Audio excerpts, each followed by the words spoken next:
नमस्कार साथियों। अभिनव career academy के यूट्यूब चैनल पर आप सभी का स्वागत है।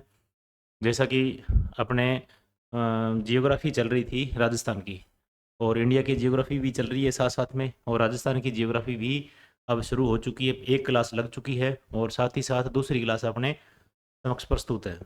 तो इन सभी के बारे में देख ही रहे हो भी, सभी एग्ज़ाम में ये कंपलसरी आती है। इसके 8 से 10% अपने को देखने को मिलते हैं, और बहुत ही डीपली पर्सन और कंसेप्ट जब तक क्लियर नहीं है तब तक अपने प्रश्नों को नहीं कर पाते हैं और गलत कर देते हैं। इस हालात में अपने क्या करते हैं, अगर पूरा नहीं पढ़ा, अच्छे तरीके से नहीं पढ़ा, तो ऐसे प्रश्न गलत होंगे होंगे। इसको सही करने के लिए डीपली पढ़ना पड़ता है, बार बार रिवीजन करना पड़ता है, तब जाकर के ये सही सेट होते हैं। तो आगे चलते हैं। अपने जो अपने कल क्लास लगाई थी उसके आगे का जो पोर्शन है उसमें अपने एंटर करते हैं। तो अपने कहाँ तक कर चुके थे, अपने ये ज़िले पढ़ लिए थे कुछ, और ये बेसिक अपने ऐतिहासिक ये भी पढ़ लिया था।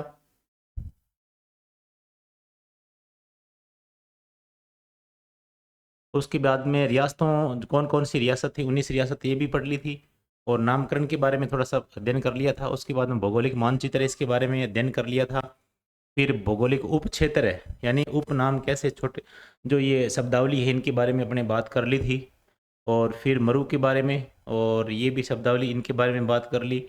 फिर ये मालानी क्षेत्र, पीडमांट क्षेत्र, इन सभी के बारे में बात करते हुए अपने यहाँ पर पहुँच गए थे। ये सारे क्षेत्र है ना, इस मैप के माध्यम से एक बार फिर से बताए गए हैं, क्योंकि अपने पहले कंसेप्ट पढ़ेंगे और उसके बाद अपने क्या करेंगे, मानचित्र में इसको पढ़ेंगे, या फिर पहले मानचित्र को पढ़ करके और उसके बाद में कंसेप्ट क्लियर करेंगे। तो दोनों कहानी साथ साथ में चलेगी। अब अपना नेक्स्ट पोर्शन आता है ये। इस क्लास में अपने क्या करेंगे, जो जिलों के उपनाम हैं उनको पढ़ेंगे। तो जिलों के उपनाम के बारे में अध्ययन करेंगे।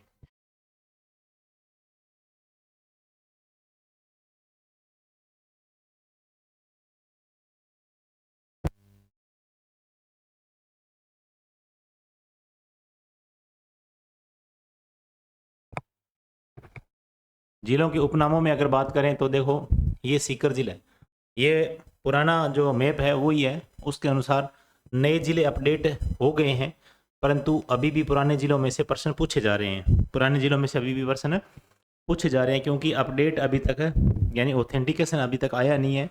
जिले वही पुराने चल रहे हैं, अभी भूगोल में भी वही पूछे जा रहे हैं, और जीके में भी लगभग वही पूछे जा रहे हैं। इसलिए अपने पुराने जिलों को और नए जिलों को साथ साथ में अपने बात तो कर लिए, परंतु जो आकार है वो वैसे ही बना हुआ है। कई जिले ऐसे जो टूटे नहीं है, वैसे आकार के, उसी आकार के पड़े हैं। जैसे मान लो कि ये ये दे रखा है, ये जैसलमेर जिला। जैसलमेर जिला है, इसमें देखो आप, ये लिखा हुआ है अनियमित बहुभुज। अनियमित बहुभुज इस आकार का ये बहुभुज है, यानी इसकी अनेक भुजाएं हैं, परंतु नियमित नहीं, अनियमित है। और भारत के समान ये बाड़मेर का जो डिस्ट्रिक्ट है, ये बाड़मेर डिस्ट्रिक्ट है, ये ऐसे लगता है अपने को भारत के समान है। किसके समान है ये? भारत के मैप के समान माना गया है। ठीक है। और म्यूराकार या फिर ऑस्ट्रेलिया जैसा ये सूर्य नगरी के नाम से कौन है? ये जोधपुर डिस्ट्रिक्ट है। कौन सा डिस्ट्रिक्ट है? जोधपुर। हालांकि इसमें फलोदी वगैरह अलग हो गए और जोधपुर ग्रामीण भी इसमें से अलग हो गया, परंतु ये जो पुराना है उसके हिसाब से ये थोड़े उपनाम है। ये उपनाम है, ये जल्दी से यानी नहीं जाने वाले हैं। ऐसे नहीं है कि हाँ ये जिले चेंज हो गए तो थोड़े उपनाम इसके चेंज हो जाएंगे, नहीं, ये उपनाम है, ये सदा के लिए रहेंगे अभी। और जो म्यूराकार या ऑस्ट्रेलिया जैसा या सूर्य नगरी है, इस ये कौन सा है?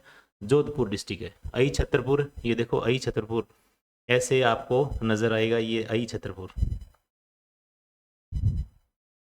ये देखो।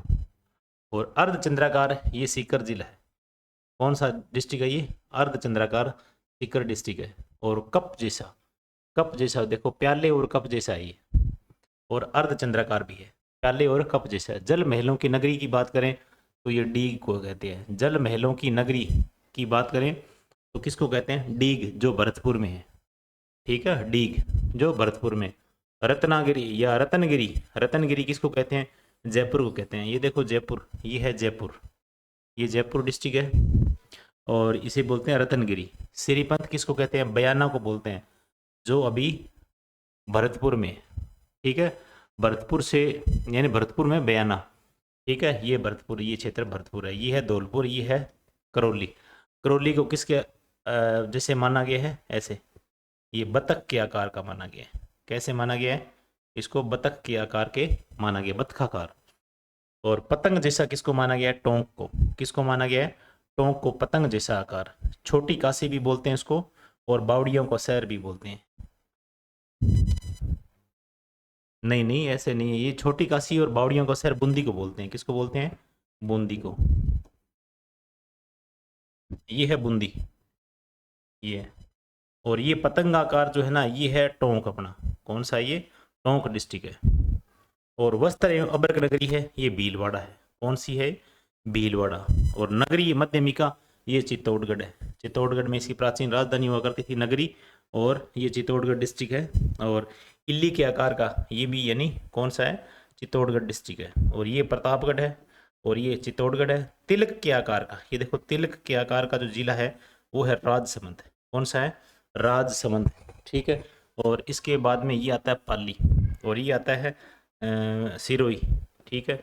और ये आता है जालोर, ये आता है उदयपुर, ये आता है डूंगरपुर, और ये आता है बांसवाड़ा, ठीक है। और ये आता है चित्तौड़गढ़ का कुछ भाग, चित्तौड़गढ़ का कुछ भाग। और ये घोड़े की नाल जैसा, ये चित्तौड़गढ़ का कुछ भाग है ना, ये घोड़े की नाल जैसा अपने को दिखाई देता है।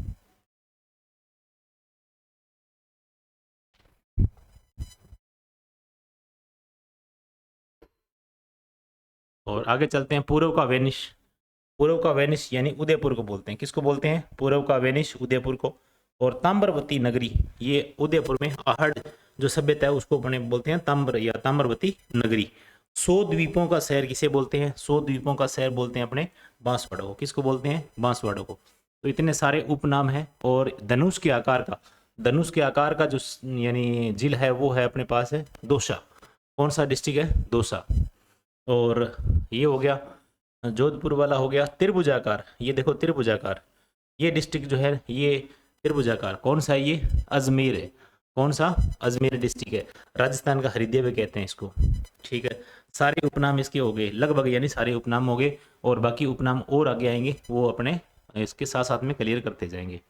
आगे चलते की पॉइंट थोड़ा सा, बावड़ियों का शहर। बावड़ियों का शहर बूंदी को कहते हैं। हजार खम्भों का शहर रणकपुर को कहते हैं, जो पाली में है, जो पाली में है।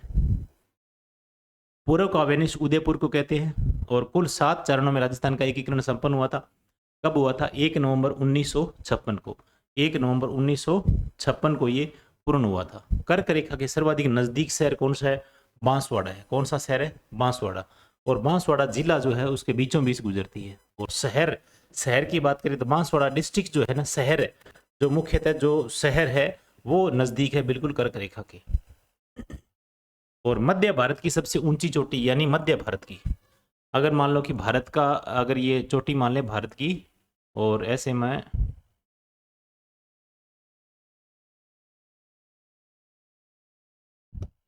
ये यहाँ पर, ये है उत्तरी भारत, और ये है अपने पास मध्य भारत, और ये है अपने पास दक्षिणी भारत। तो दक्षिणी भारत की सबसे ऊंची चोटी अनाईमुड़ी, और मध्य भारत की सबसे ऊंची चोटी कौन सी है?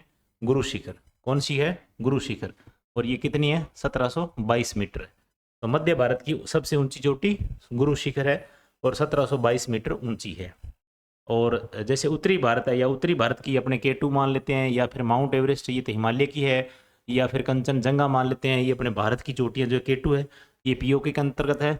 ये पूर्णतः अभी अपने पास नहीं है, परंतु ये जब भी क्षेत्र अपने पास आएगा तो K2 अपनी ही होगी। और अभी वर्तमान में जो कंचनजंगा जो सिक्किम में है, वो सबसे ऊंची चोटी पूर्णतः भारत में स्थित है। तो ये उत्तरी भारत की चोटी मान सकते हैं सर्वाधिक ऊंचाई पर। भूकंप की दृष्टि से राजस्थान को 3 जोन में बांटा गया है। कितने जोन में बांटा गया है? 3 जोन में। भूकंप की दृष्टि से राजस्थान 3 जोनों में आता है। एक तो सेकंड जोन में आता है, एक आता है इसमें थर्ड जोन में, एक आता है फोर्थ जोन में। फर्स्ट जोन है वो इसको डिलीट कर दिया गया, उसमें से हटा दिया गया है। तो सेकंड थर्ड और फोर्थ जोन। आगे चलते राजस्थान का भौगोलिक विभाजन के बारे में बात करते हैं। थोड़ा सा अपने ओवरव्यू देख लेते हैं इसका, यानी राजस्थान का भौगोलिक विभाजन किस में, ये कैसे बांटेंगे? 4 भागों में बांटा गया है। अपने मानचित्र में बात की थी 4 भागों में। एक तो है पश्चिमी मरुस्थल प्रदेश, ठीक है, दूसरा इसको अरावली में बांट दिया, तीसरा इसमें पूर्वी मैदान में बांट दिया, और चौथा इसमें किस में बांट दिया, हाड़ौती प्रदेश में बांट दिया, या हाड़ौती पठार में बांट दिया। इन सभी के बारे में, उत्पत्ति के बारे में बात करेंगे, इन सभी का विस्तार क्षेत्र, इन सभी के बारे में बात करेंगे, इन सभी का छोटे छोटे सब डिवीजन में बंटा हुआ है, इनके बारे में भी बात करेंगे, और इनकी जो विशेषताएं हैं उन सभी विशेषताओं के बारे में बात करेंगे, और इनकी जितनी भी यानी टर्मिनोलॉजी है या शब्दावलियां हैं उन सभी के बारे में अपने बात करेंगे। प्रश्न यहीं से उठते हैं शब्दावलियों में से, और बाकी बड़ा कंसेप्ट अगर देखना है तो विस्तार से उठ जाते हैं, या फिर उत्पत्ति से बहुत कम प्रश्न उठते हैं। परंतु अगर आगे तक जाने के लिए पहले अपने को उत्पत्ति क्रॉस करनी होगी। राजस्थान के भौतिक प्रदेश 4 भागों में बांटा गया, 2 को यहां अपने दिखा दिया गया, 2 को यहां देखते हैं अपने। तो पहला अपने बात कर रही थी कौन से, पश्चिमी मरुस्थल की, किसकी, ये देखो पश्चिमी मरुस्थल प्रदेश, ठीक है। तो पश्चिमी मरुस्थल प्रदेश है ये वेस्टर्न डेजर्ट, ये पश्चिमी मरुस्थल प्रदेश। इसको भी आगे 2 भागों में बांटा गया, इसको भी आगे 2 भागों में बांटा गया। एक तो शुष्कतम प्रदेश जहां पर 0 से 25 सेंटीमीटर वर्षा होती है, 0 से 25 सेंटीमीटर वर्षा होती है, उसको पूर्णतः डेजर्ट माना गया, थार एरिया माना गया है। इसमें बालू का, ये भी शुष्कतम भी है ना, ये भी 2 प्रकार के आगे 2 भागों में बंटता है। कौन सा, एक तो बालू का मुक्त स्तूप है, बालू का स्तूप वाला, जो बालू का स्तूप है दोनों में, वहां पर एक क्षेत्र तो है मुक्त, यानी है ही नहीं, वहां पर बालू का स्तूप नहीं है, और एक जो कुछ बड़ा एरिया है वो बालू का स्तूप युक्त है, जहां पर बालू का स्तूप है। तो बालू का स्तूप यानी एक तो बालू का स्तूप मुक्त वाला, एक है युक्त वाला, जहां पर है उसे युक्त, और जहां पर नहीं है वहां पर जो पथरीला एरिया है वो मुक्त वाला क्षेत्र माना गया। थोड़ा सा आगे अपने मानचित्र में बात करेंगे। फिर दूसरा आता है अर्ध शुष्क वाला, कौन सा आता है, अर्ध शुष्क वाला।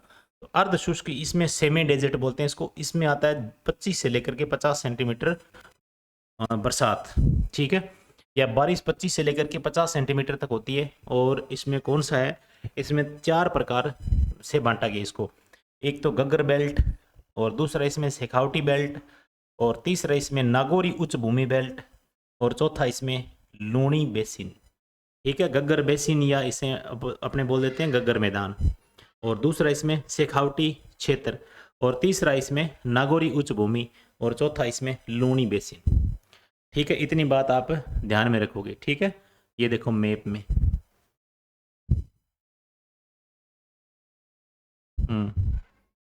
रेगिस्तानी क्षेत्र, यानी अभी अपने बात करके हैं पश्चिमी मरुस्थलीय क्षेत्र, पश्चिमी मरुस्थलीय क्षेत्र।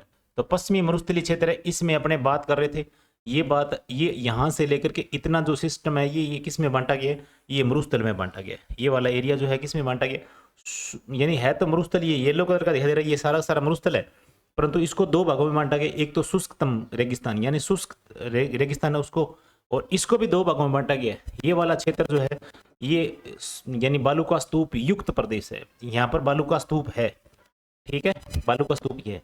और ये जो क्षेत्र है अंदर वाला माना गया बालू का स्तूप मुक्त क्षेत्र।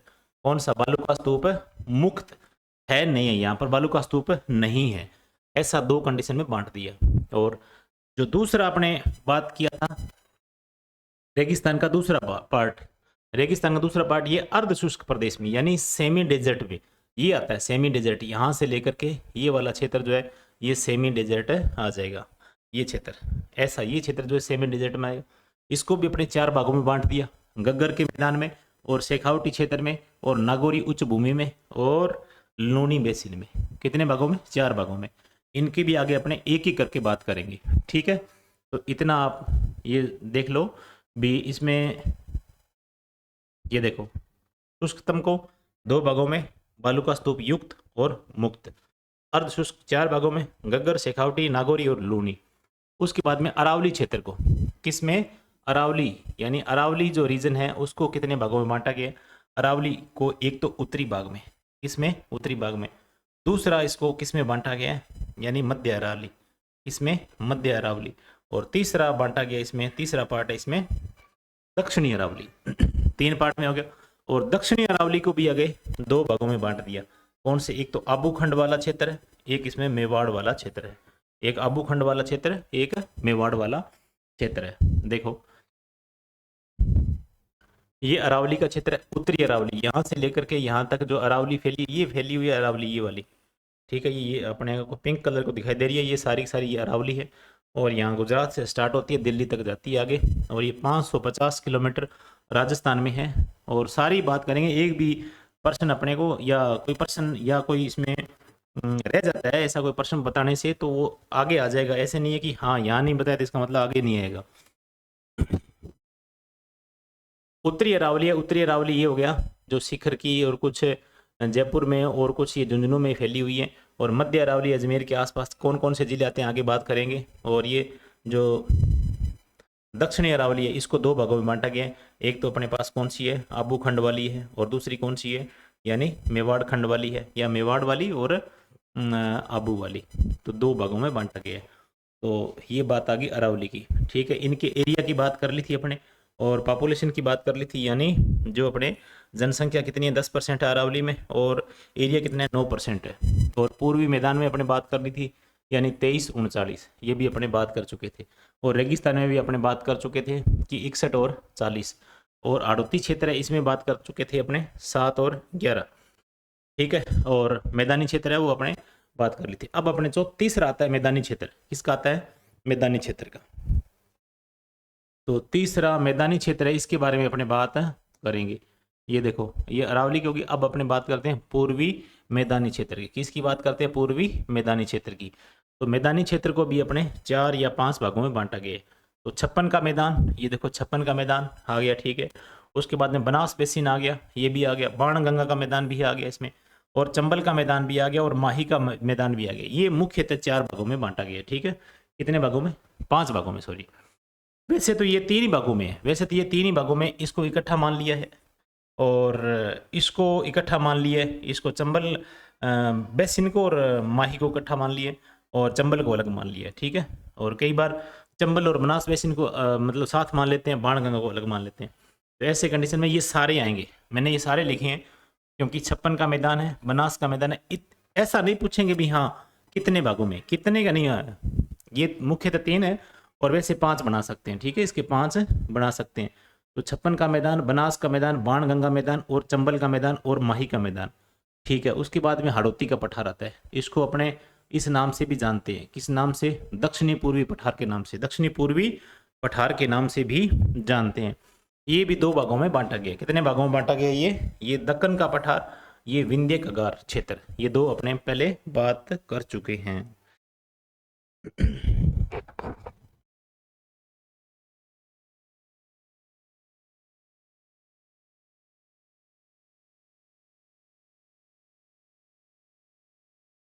चलते हैं आगे, आगे बात करते हैं। जैसे मान लो कि अब थोड़ा सा इसमें और थोड़ा सा देख लेते हैं कि पश्चिमी राजस्थान, और उसके बाद में अरावली प्रदेश यानी डेजर्ट वाला एरिया, उसके बाद पूर्वी मैदान, उसके बाद दक्षिणी पूर्वी प्रदेश, दक्षिणी पूर्वी प्रदेश के बारे में समस्या आ रही है थोड़ी सी, मैनेज करना भी।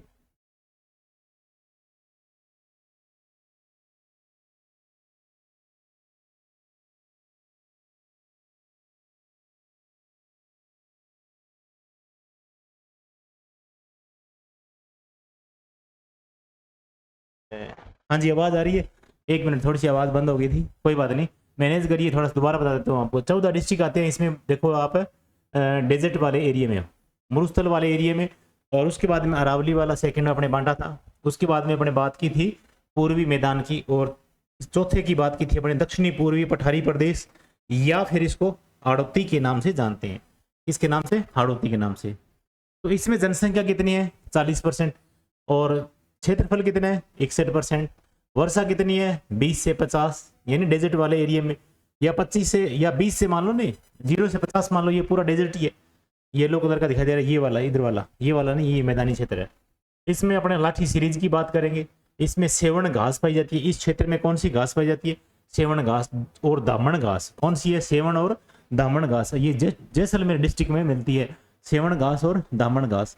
उसके बाद में रन क्षेत्र मिलेगा। यहाँ पर कौन सा क्षेत्र मिलेगा, रन क्षेत्र मिलेगा, जहाँ पर बरसात होने के बाद में जो 2 टीलों के बीच का एरिया होता है वो पानी भर जाने से यानी पलाया झील बन जाती है। और पलाया झील सूखने के बाद में, या फिर जब सूखने के कगार पे होती है, उस टाइम दलदली भूमि नजर आती है, उसे अपने बोलते हैं रन बोलते हैं। क्या बोलते हैं उसको? रन बोलते हैं।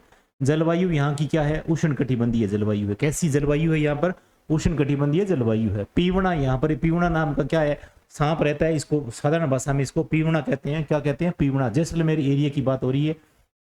यहाँ पर ओरण जो भूमि है, मंदिर के आसपास का क्षेत्र या पशुचारण के लिए ओरण भूमि छोड़ी जाती है, उसे बोलते हैं ओरण। और जोहड़ का क्षेत्र भी इसी में आता है। जोहड़ या शेखावटी के आसपास है जो क्षेत्र है, उसे अपने जो शेखावटी में जो पानी पेयजल के लिए या फिर पशुओं के लिए जो खुदाई करके और पानी इकट्ठा करते हैं, उसे जोहड़ बोलते हैं। जोहड़ काफी सारी मात्रा में यहाँ पर शेखावटी रीजन में मिलता है अपने को। फिर हमादा की बात करते हैं। ये क्षेत्र जो आपको नजर आ रहा है, ये हमादा क्षेत्र के अंतर्गत आता है। इसके बारे में अपने पूरी डिटेल से बात करेंगे। फिर ईरक के बारे में बात करेंगे। ईरक क्या चीज है? ये ने अपने बालू जो रेत के टीबे हैं उनमें ईरक क्या होता है, रेग क्या होता है, इनके बारे में अपने बात करेंगे। फिर दोरा क्या होता है, इसके बारे में अपने बात करेंगे। टाट या रन, या फिर टाट रन या डांड या डाट, ऐसे मतलब ये नाम आते हैं। ये क्या है, इसके बारे में बात करेंगे। खड़ीन क्या चीज है, इसके बारे में भी अपने बात करेंगे। और रोही किसे कहते हैं? आकल। आकल क्या चीज है? यानी प्राचीन जो लकड़ी के अवशेष मिले थे जैसलमेर में, वो भी यानी क्षेत्र आकल वुड फॉसिल्स के नाम से जाना जाता है। यानी उसके बारे में अगर और डिटेल से बात करेंगे। कुलदरा गांव है जैसलमेर में, उसके बारे में बात करेंगे। समगाम के बारे में भी बात करेंगे। आगे डिटेल से और पढ़ेंगे इनको। ये सारे के सारे जो है ना, ये जो आपको दिखाई दे रही शब्दावली, ये सारी इसी में है और बाकी में नहीं है। ध्यान रखना, ये शब्दावली इन सभी के बारे में पूछी जा सकती है। फिर अरावली प्रदेश है, इसके बारे में बात करें तो ये आता है अरावली प्रदेश में 9% जनसंख्या है और 10% इसमें 9% इसमें एरिया है और 10% इसका क्षेत्र अपने जनसंख्या है। बारिश होती है इसमें यानी 60 से लेकर के 90 सेंटीमीटर बारिश होती है इसकी, 60 से लेकर के 90 सेंटीमीटर। और अरावली यानी अरावली जो है ये कुल कितनी है? ये कुल है 692 किलोमीटर। कितनी है? 92, 692 किलोमीटर। 692 किलोमीटर है। ये स्टार्ट कहाँ से होती है? गुजरात से स्टार्ट, यानी पालनपुर से स्टार्ट होकर के ये जाती कहाँ पर है? रायसीना, यानी दिल्ली में पहाड़ी है रायसीना संसद, जहाँ रायसीना पहाड़ी पर स्थित है और उस तक जाती है ये, ठीक है। और राजस्थान में कितनी है? राजस्थान में ये पड़ती है 550 किलोमीटर। कितनी पड़ती है राजस्थान में? 550 किलोमीटर। इसकी सर्वोच्च चोटी है, उसका नाम है गुरु शिखर। क्या नाम है इसका? गुरु शिखर। ये सिरोही में पड़ती है और ये अपने पास है 1722 मीटर ऊंचाई पर है। कितने मीटर ऊंचाई पर है? 1722 मीटर ऊंचाई पर है। इसकी अन्य चोटियां भी है, यानी इससे छोटी है। यानी एक तो है शेर और दिलवाड़ा, ये भी सिरोही में है। कहां पर? शेर और दिलवाड़ा, ये भी सिरोही में है।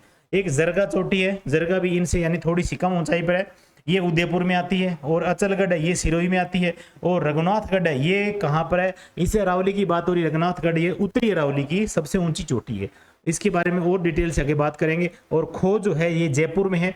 खो कहाँ पर है? जयपुर में है। और तारागढ़ जो है ये अजमेर में है। और बैरांच है ये अलवर में है। और बाबाई है ये झुंझुनू में है। और ये बैराठ जो है ये भी जयपुर में है। और मेरा ये चित्तौड़गढ़ में एक चोटी का नाम है, या पर्वत या ऊंची उठी पहाड़ी का नाम है। ये सारी की सारी जो किस में अपने को देखने को मिलती है, ये अपने को यानी अरावली प्रदेश में देखने को मिलती है। फिर पूर्वी मैदान के बारे में बात करें। पूर्वी मैदान में अपने क्षेत्र की बात की थी, यानी कौन से क्षेत्र की बात की थी? क्षेत्रफल कितना है पूर्वी मैदान का? ये वाला क्षेत्र जो है ना, ये पूर्वी मैदान का क्षेत्र पड़ता है। ये कौन सा पड़ता है? पूर्वी मैदान का क्षेत्र पड़ता है। ये कितना क्षेत्र है? ये 23% है। कितना है ये? यानी 23% है। वो कितना था? डेजर्ट 61% था। अरावली कितना था? 9% था।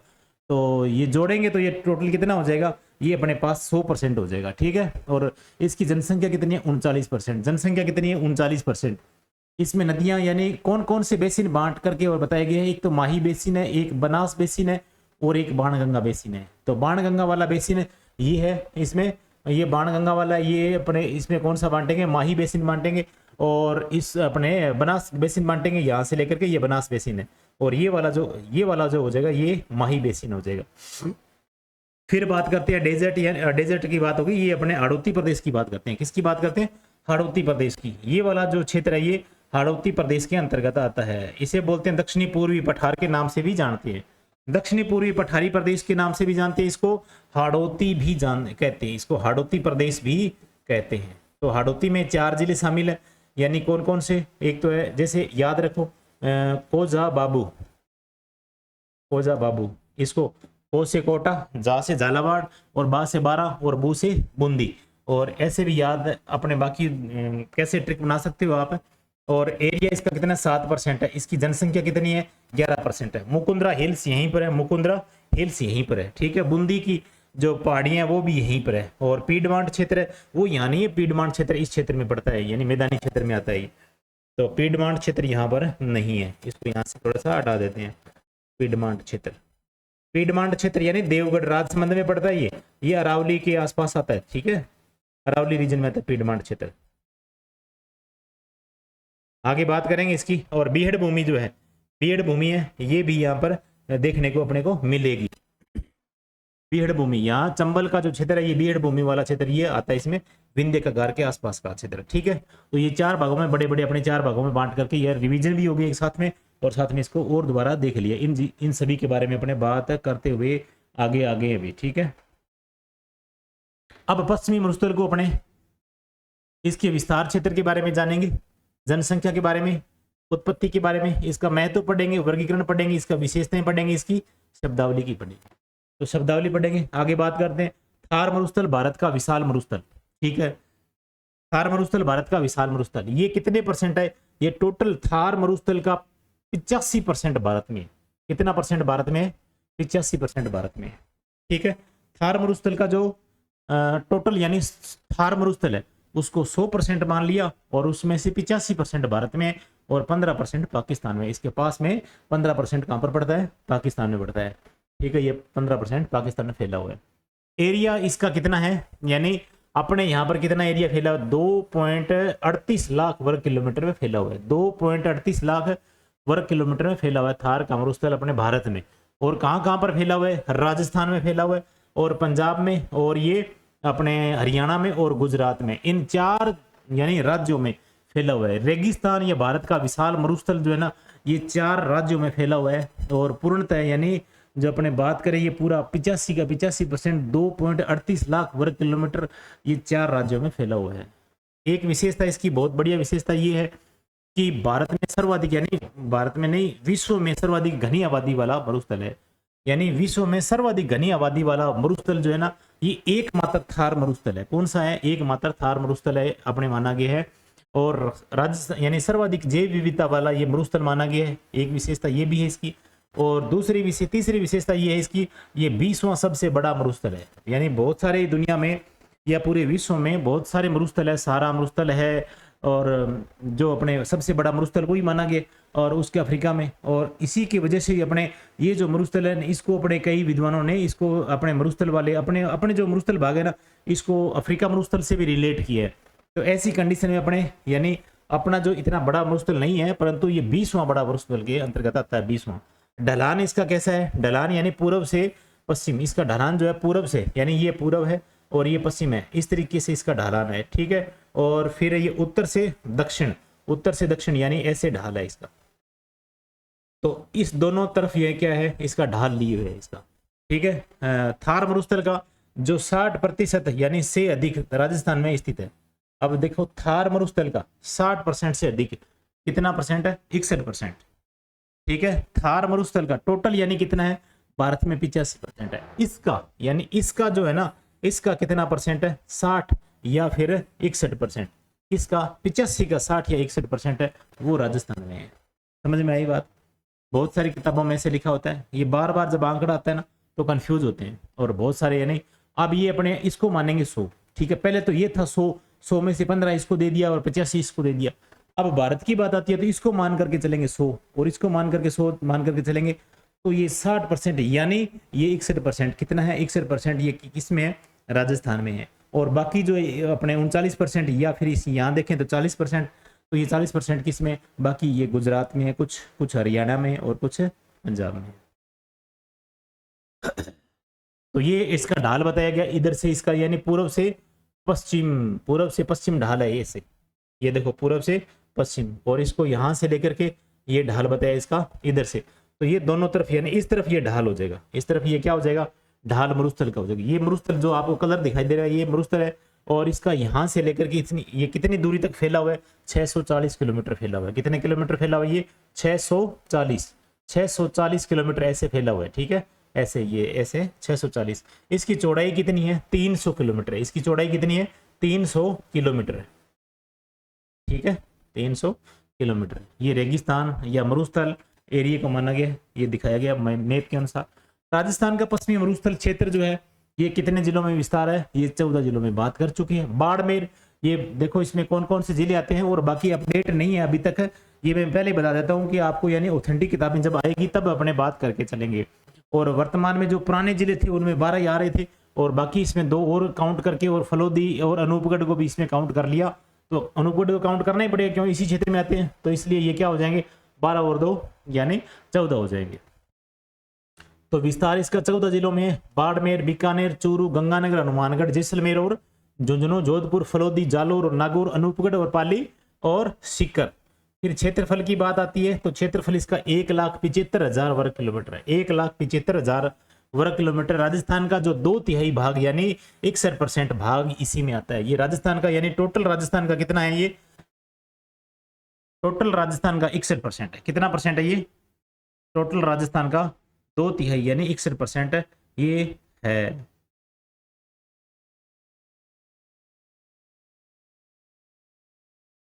ठीक है, यहाँ अगर मान लो कि कंफ्यूजन हुआ तो अब मैं अगली वीडियो में बताऊंगा अभी 61% और 58% का जो आंकड़ा है ये। ठीक है, क्षेत्रफल कितना है ये अपने किसका मरुस्थल या प्रदेश है इसका, अगर मान लो कि ये राजस्थान का 2/3 भाग ये है। ठीक है, कितना ये 61% है, राजस्थान का 2/3 भाग 61%। टोटल अगर एरिया मान लो राजस्थान का 100% है तो उसमें से ये जो पश्चिमी एरिया या मरुस्थल है ये कितना परसेंट है, 61% है। इसकी जनसंख्या कितनी है, 40% अपने बात कर चुके हैं। वर्षा कितनी होती है, यहाँ से लेकर के यहाँ से 0 से 50 सेंटीमीटर वर्षा होती है। वनस्पति यहाँ की कैसी है, मरूदभिद प्रकार की वनस्पति है। कौन से प्रकार की वनस्पति है, मरूदभिद, इसे बोलते हैं जेरोफाइट, तो और ये इंग्लिश में बोलते हैं इसको जेरोफाइट या फिर इसको बोलते हैं मरूदभिद प्रकार की। तो ये प्रश्न कई काफी बार प्रश्न पूछा गया है। ये जो सीईटी एग्जाम है ऐसे प्रश्न पूछे जा सकते हैं, सीईटी में अगर ये पूछे जा सकते हैं मरूदभिद प्रकार की, या फिर वर्षा आरएस में ऐसे प्रश्न पूछे जाते हैं 0 से लेकर के 25, 0 से लेकर के 50 ऐसे। ठीक है, ऐसे प्रश्न कंफ्यूजन वाले होते हैं बहुत ज्यादा। और ये इसका स्तर देखो, ये देखो बिल्कुल इस कोई इसका कठिनाई स्तर अपने फर्क नहीं सकते भी कितना कठिनाई स्तर है इसका। जीके में कोई किसी प्रकार का कठिनाई स्तर है इसको जांच नहीं सकते, कहीं से कहीं कैसा भी प्रश्न पूछा जा सकता है। तो वनस्पति ये मरूदभिद प्रकार की है और इसमें वर्षा 0 से 50 सेंटीमीटर वाली है। आगे चलते हैं, आगे अपने पश्चिम मरुस्थल की उत्पत्ति के बारे में बात करें तो उत्पत्ति मानी गई है टेथिस सागर से। किससे मानी गई है, टेथिस सागर से मानी गई है। टेथिस सागर यानी जब अपने बात की थी ऊपर अंगारा लैंड उसके बाद में गोंडवाना लैंड, दोनों आपस में टूट करके यानी अलग होते हैं, उसके बीचों बीच का क्षेत्र जो होता है वो किस नाम से जाना गया, टेथिस सागर के नाम से जाना गया था। तो टेथिस सागर उसके बाद में फिर जो और टूट करके इनके और ज्यादा यानी 7 महाद्वीपों में बंटा, तो ये तब जाकर के एक दूसरे की प्लेटें यानी जो प्लेट है वो एक दूसरे की तरफ खिसकने लगी। तब बीच का जो अवसाद वाला क्षेत्र था, एरिया था, वो क्या निकलने लगा, ऊपर की ओर निकलने लगा। और ऊपर की ओर निकलने लगा तो वहां पर यानी क्या बन गए, पहाड़ियां बन गई, कुछ मैदान पहाड़ियां बन गई, कुछ पर्वत बन गए, पठार बन गए, ऐसे हिस्से बनते गए धीरे धीरे। और ये जो रेगिस्तानी एरिया है ये कुछ विद्वान क्या ये टेथिस सागर का भाग माना जाता है। यहाँ पर माना जाता है कि पहले यहाँ पर सागर हुआ करता था। ये जो अपने मरुस्थलीय एरिया है ये माना जाता है कि पहले यहाँ पर क्या होता था, यहाँ पर समुद्री एरिया हुआ करता था, टेथिस सागर हुआ करता था। ये दोनों भाग ऊपर अंगारा लैंड और इधर ये गोंडवाना लैंड, दोनों के बीच का एरिया था। और कुछ मानते हैं कि इसको यानी अफ्रीका से ये अफ्रीका का सारा मरुस्थल है इससे अलग होकर के बना हुआ है। तो कुछ विद्वान जो अफ्रीका वाले हैं उनका जो मानना है वो लगभग क्या है कि यानी अमान्य कर दिया, उनका जो मानना है वो, या फिर उनका जो सिद्धांत है उसको अमान्य सिद्धांत घोषित कर दिया, यानी ये सहारा का हिस्सा नहीं है। और कुछ मानते हैं तो दोनों की बात इसमें आएगी। और फिर अपने बात करते हैं टेथिस सागर का। अधिकतम मत जो है वो टेथिस सागर का माना जाता है, अधिकतम मत यानी टेथिस सागर वाला माना जाता है। तो टेथिस सागर का मानेंगे तो इसके पक्ष में प्रमाण भी दो आप। तो टेथिस सागर का मानेंगे तो इसके पक्ष में कुछ एक 5-7 एक अपने प्रमाण की बात करेंगे, यानी सबूत पेश करेंगे। तो सबूत पेश करेंगे तो यहाँ पर क्या है, पेट्रोलियम भंडार मिले हैं, खूब सारे पेट्रोलियम भंडार मिलते हैं अपने पास। यानी यहाँ पर अपने बाड़मेर में, जैसलमेर में है, बीकानेर में है, और यानी इस क्षेत्र में क्या है कि खूब सारे पेट्रोलियम के भंडार मिले हैं। तो पेट्रोलियम के भंडार की वजह से यानी पेट्रोलियम का निर्माण समुद्री जीवाश्मों से होता है। ये बात आपको यानी ये तो फिक्स है कि समुद्री पेट्रोलियम का निर्माण जो होता है ना वो समुद्री जीवाश्मों से होता है।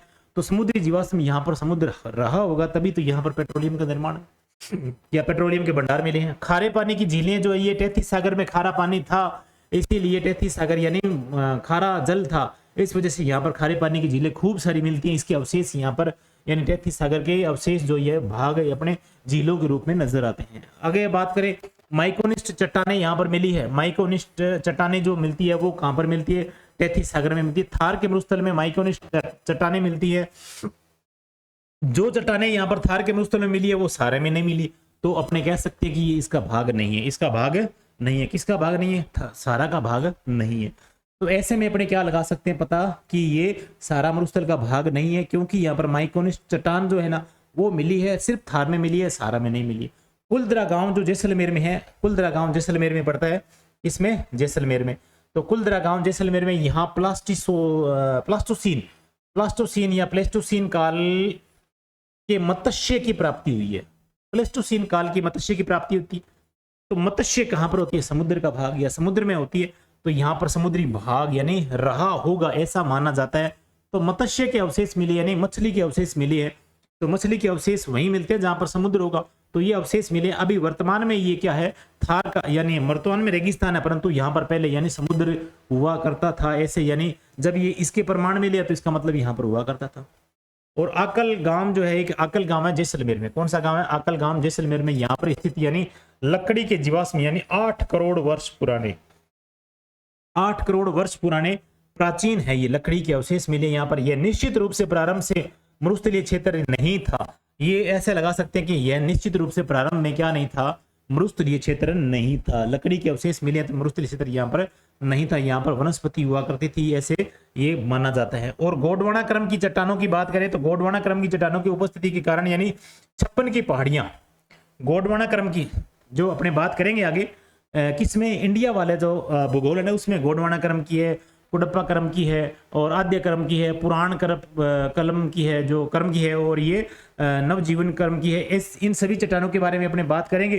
तो ये गोंडवाना क्रम की जो चट्टान है ना ये मिलती है, और इसमें यानी कोयला सर्वाधिक मिलता है। इसमें कौन सा क्या मिलता है? इसमें कोयला सर्वाधिक मिलता है इन चट्टानों में। कौन से में? यानी गोंडवाना क्रम की चट्टानें हैं उसमें कोयला सर्वाधिक मिलता है। तो कोयला सर्वाधिक मिलता है ऐसे में यानी 56 की पहाड़ियां, ये देखो 56 की पहाड़ियां, इसका भी भाग है। और बाप बोल्डर यानी जो जोधपुर में बाप है, बाप बोल्डर इसको बोलते हैं। ये लिग्नाइट के भंडार जो है, लिग्नाइट कोयले के भंडार जो वहीं ज्यादा है। गोंडवाना क्रम की चट्टानें हैं ये सारी की सारी, यानी ये पहाड़ियां और ये बाप बोल्डर और ये लिग्नाइट भंडार के जो गोंडवाना क्रम की चट्टानें उसमें सर्वाधिक है। तो ऐसे में अपने कह सकते हैं कि गोंडवाना क्रम की चट्टानें हैं। और ये यानी टेथी सागर जब बना था उस काल की ये इसका रिलेट मानती है। ठीक है, जो क्या थी? प्रमाणित करती के प्रारंभ में यहाँ पर मरुस्थल नहीं था। जो ये क्या करती है? इन यानी लिग्नाइट के भंडारों की वजह से, ये 56 की पहाड़ियों की बोल्डर की वजह से यहाँ पर ये प्रमाणित करती है कि यहाँ पर क्या नहीं था? मरुस्थल नहीं था।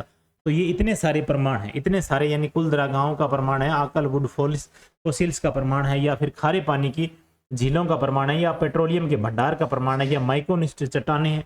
इन सभी का प्रमाण होते हुए अपने क्या कह सकते हैं कि ये क्या हुआ, या क्या था? ये पश्चिमी मरुस्थल जो है इसकी उत्पत्ति किससे हुई है? टेथिस सागर से मानी जाती है। किससे मानी जाती है? टेथिस सागर से मानी जाती है। थार के मरुस्थल का महत्व क्या है? तो ये देखो, ये तो बड़े लेवल पर अपने मान सकते हैं, इसको बड़े लेवल पर मान सकते हैं थार के मरुस्थल का, यानी विश्व लेवल पर मान सकते हैं, वर्ल्ड लेवल पर। जैसे सौर ऊर्जा का सबसे बड़ा भंडार है थार का मरुस्थल।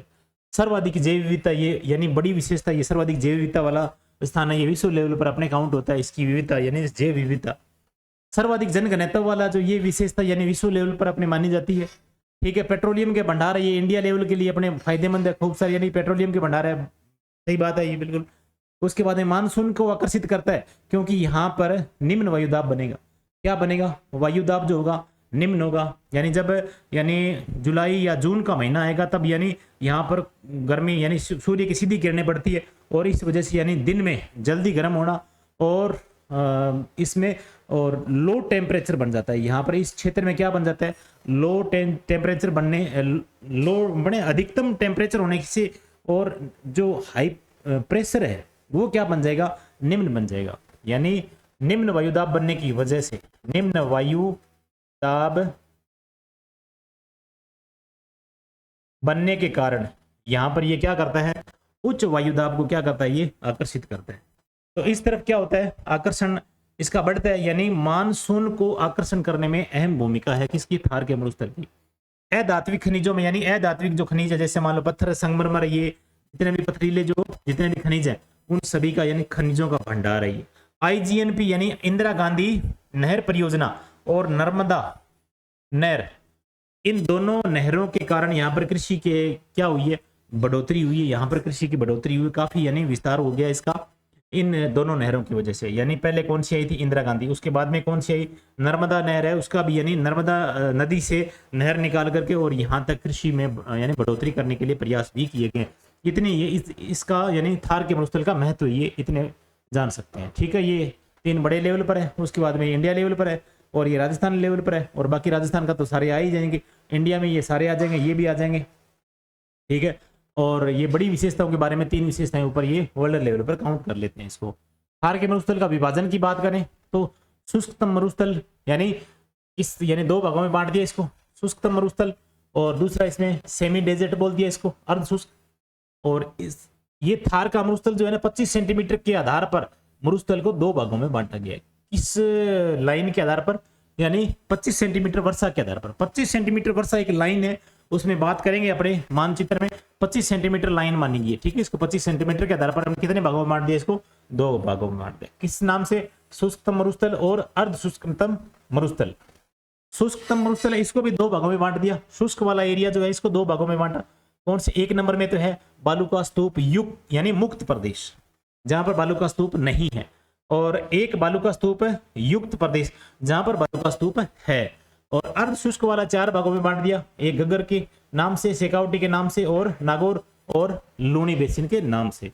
तो ये अपने ये देखो, ये वाला क्षेत्र जो है, इतना क्षेत्र,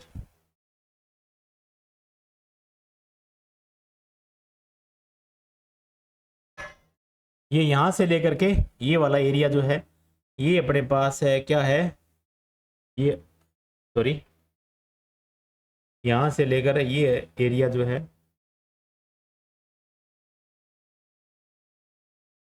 ये मरुस्थलीय रीजन है। कौन सा, ये मरुस्थलीय है। और इसको अपने क्या करेंगे, ये शुष्क वाला है और ये वाला क्या है, अर्ध शुष्क है। अब यहाँ से ये अलग कर देंगे, यहाँ से ये अलग कर देंगे, ये वाला अलग है, ये हो जाएगा शुष्क वाला, ये वाला क्या हो जाएगा, शुष्क अर्ध शुष्क वाला, और ये हो जाएगा शुष्क रेगिस्तान। इसको भी 2 भागों में बांट दिया, ये अलग कर दिया। तो बताइए 2 भाग हो गया कि नहीं हो गया। ये तो है मुक्त प्रदेश, क्या है, मुक्त, और ये है युक्त। युक्त का मतलब यानी यहाँ पर रेगिस्तान यानी टिब्बे या बालू रेत के टिब्बे है यहाँ पर, और इस क्षेत्र में नहीं है। 2 भागों में बांट दिया। और इसमें देखो ये लूनी बेसिन है, ये कौन सा बेसिन है, लूनी बेसिन है।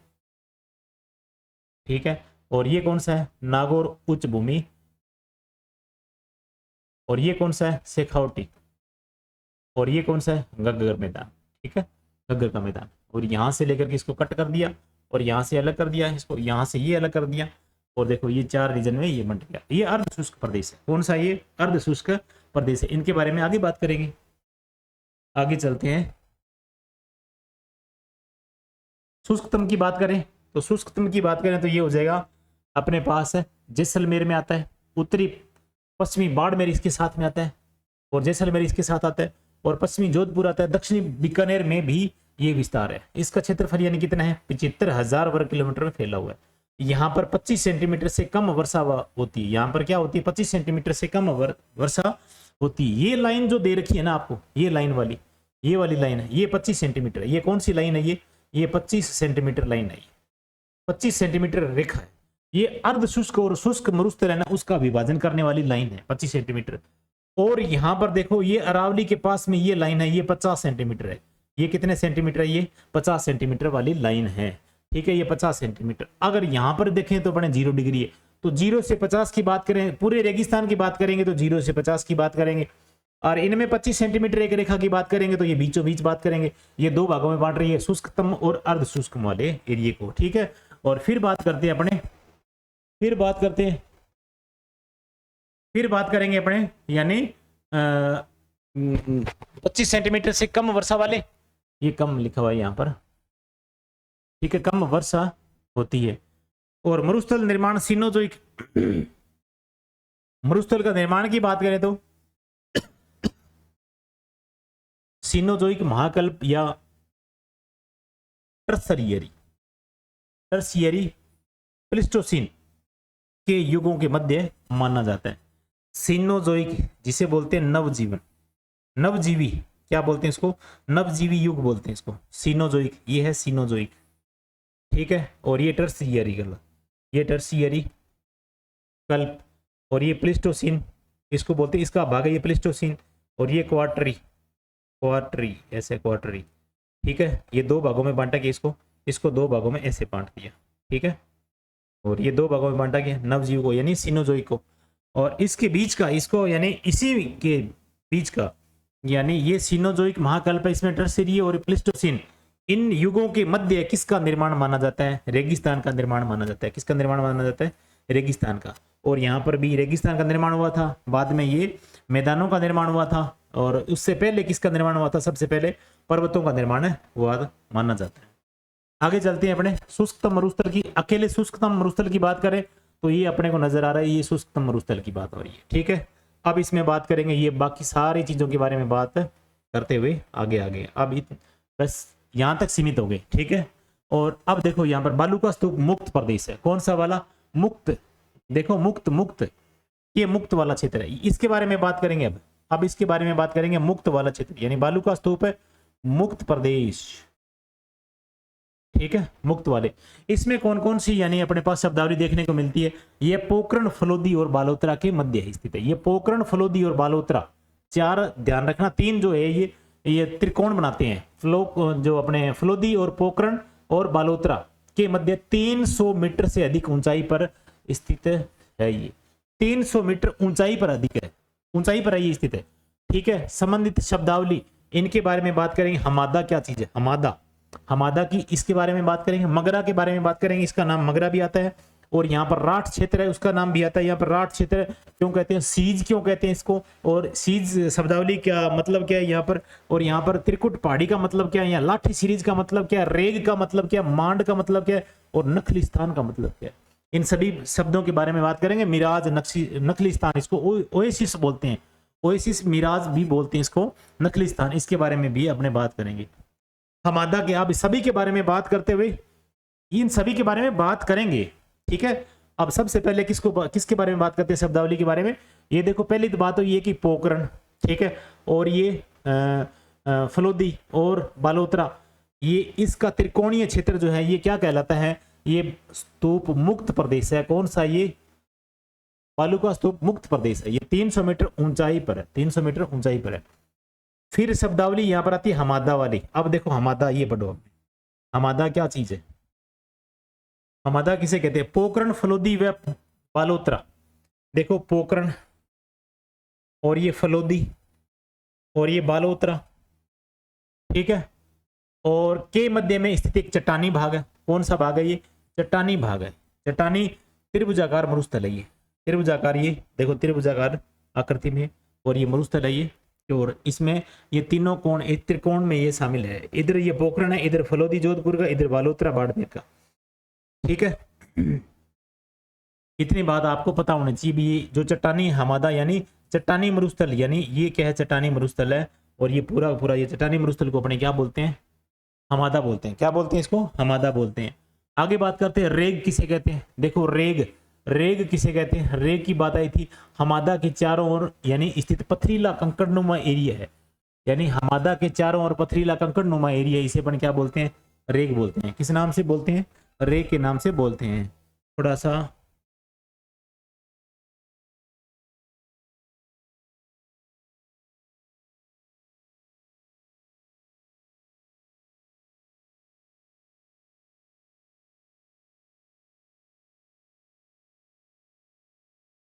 ठीक है, उसके बाद में अपने बात करते हैं हमादा हो गया। उसके बाद अपने बात रेग के बारे में, यानी चारों ओर फैला हुआ क्षेत्र, यानी चारों ओर स्थित यानी पथरीला कंकड़नुमा मरुस्थल है, उसे अपने किस नाम से जाने जाएंगे, इस नाम से जाना जाएगा, किस नाम से, रेग के नाम से। सीज क्या है, यानी सोलर इंटरप्राइजेज, यानी सोलर एनर्जी इंटरप्राइजेज जोन, इसको यानी यह हमादा में स्थित अधिकतम सौर ऊर्जा उत्पादन की संभावना वाला क्षेत्र है, यानी यह हमादा में स्थित यानी अधिकतम सौर ऊर्जा वाला क्षेत्र है।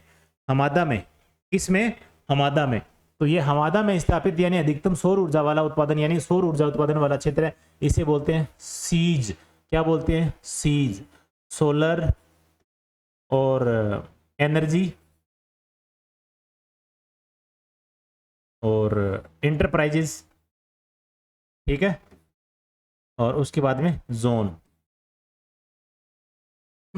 और मगरा किसे कहते हैं, मगरा, मगरा यानी बालोतरा से, मगरा किसे कहते हैं, मगरा नाम आया था, ये देखो मगरा, ये देखो बालोतरा से अपने पोखरण, बालोतरा से पोखरण के मध्य में स्थित अवशिष्ट पहाड़ियां हैं। कौन सी, कटी फटी या रेसिड्यूअल पहाड़ियां बोलते हैं इसको।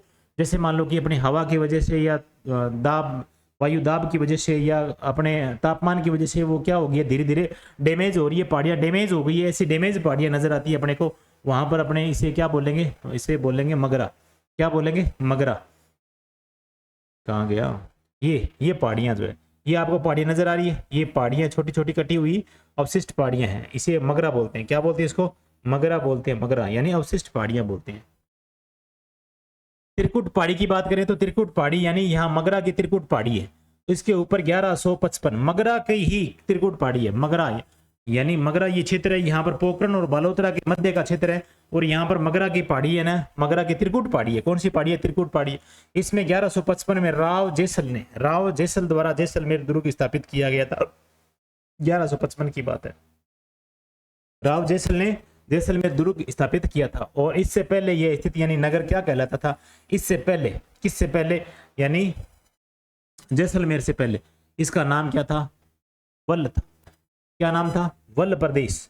यानी अपने पहले पढ़ के हैं वल्ल प्रदेश, मांड प्रदेश भी इसको कहते हैं, मांड प्रदेश भी कहते हैं इसको, मांड। ये देखो मांड अपने आप आ गया, वल्ल यानी जैसलमेर के चारों ओर का क्षेत्र जो है ना, इसे बोलते हैं मांड जाति का यानी निवास होने की वजह से इसको मांड क्षेत्र भी कहते हैं। इसको मांड जाति का निवास होने की वजह से इसको मांड क्षेत्र भी कहते हैं। और जैसलमेर से इसको पहले क्या बोलते थे, वल्ल बोलते थे। और वल्ल और जैसलमेर नाम कैसे पड़ा, 1155 में राव जैसल के द्वारा इसकी स्थापना कर दी, दुर्ग बना दिया इसमें। और कौन सी पहाड़ी पर, त्रिकुट पहाड़ी पर। और ये त्रिकुट पहाड़ी किसका भाग है, मगरा का भाग है। और मगरा क्या चीज है, मगरा पहाड़ियां हैं, ये अवशिष्ट पहाड़ियां हैं। कौन से क्षेत्र में, यानी पोखरण से लेकर के बालोतरा के मध्य में। और ये कहाँ की बात हो रही है, ये बालूका स्तूप मुक्त प्रदेश की बात हो रही है। आगे चलते हैं, लाठी सीरीज क्या है यहाँ पर, लाठी सीरीज यहाँ यानी यह यहाँ क्षेत्र ट्रियासिक आंतरिक अवसादी चट्टानों का ये जमाव माना जाता है। ये एक भूगर्भीय जल पट्टी है, ये एक भूगर्भीय जल पट्टी है। हर एक एग्जाम में ये प्रश्न पूछा जाता है कि ये क्या चीज है, लाठी सीरीज क्या है, पेट्रोलियम के भंडार वाली पट्टी है, या फिर ये कोई लकड़ी के अवशेष वाली पट्टी है, या फिर ये कोई मतलब चट्टान का भाग है। तो ऐसे में इसका उत्तर सही आ जाएगा, जल पट्टी है। ये कौन सी है, जल पट्टी है, लाठी सीरीज इसे बोलते हैं जल पट्टी। और जैसलमेर, पोखरण और मोहनगढ़ में ये फैली हुई है, जैसलमेर और पोखरण और मोहनगढ़ में ये फैली हुई है।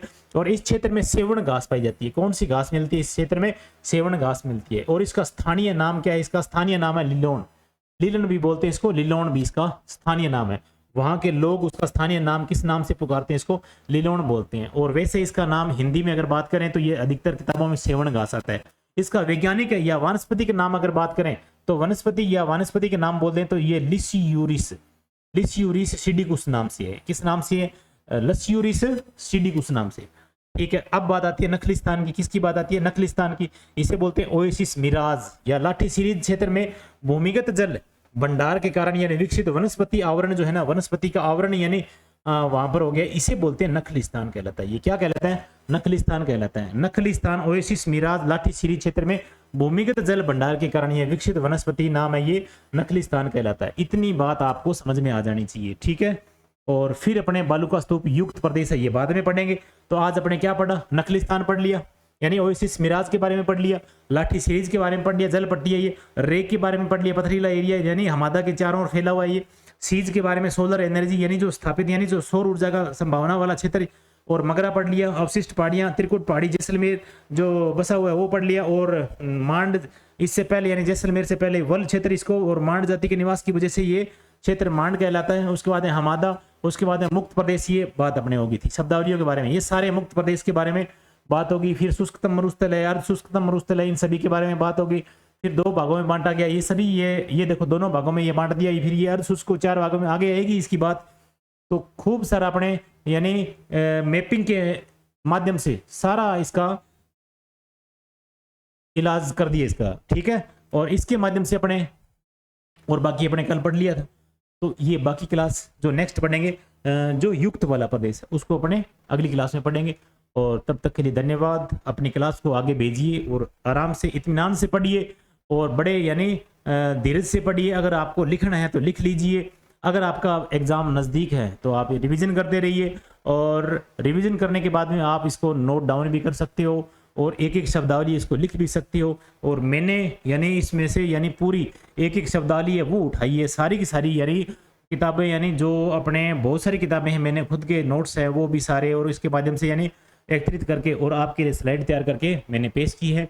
और ये काफ़ी टाइम से यानी काफ़ी मेहनत करने के बाद में आप तक पहुंच रही है, तो इसको इतना आसान मत समझिए हाँ कि बिल्कुल ये कॉपी पेस्ट कर दिया है, कॉपी पेस्ट वाली कोई बात नहीं है। तो इतना आसान नहीं है ये मैटर कलेक्ट करना। आपको ये बोल दिया जाए कि एक लेसन है उसको कलेक्ट करके बता दो आप, तो आपको यानी इसमें यानी पसीने छूट जाएंगे। तो ऐसे में आपको पूरा यानी एक विषय का मैटर कलेक्ट करना बहुत बड़ी बात है। तो ऐसे में सारे टीचर अपना अपना काम कर रहे हैं और सारे अपने पूरी मेहनत के साथ में अपने यहाँ तक आप तक प्रस्तुत हो रहे हैं। तो ऐसे में आप इतना आसान मत मानिए और इनका सहयोग कीजिए, और आपके सहयोग की बहुत उम्मीद है हमें।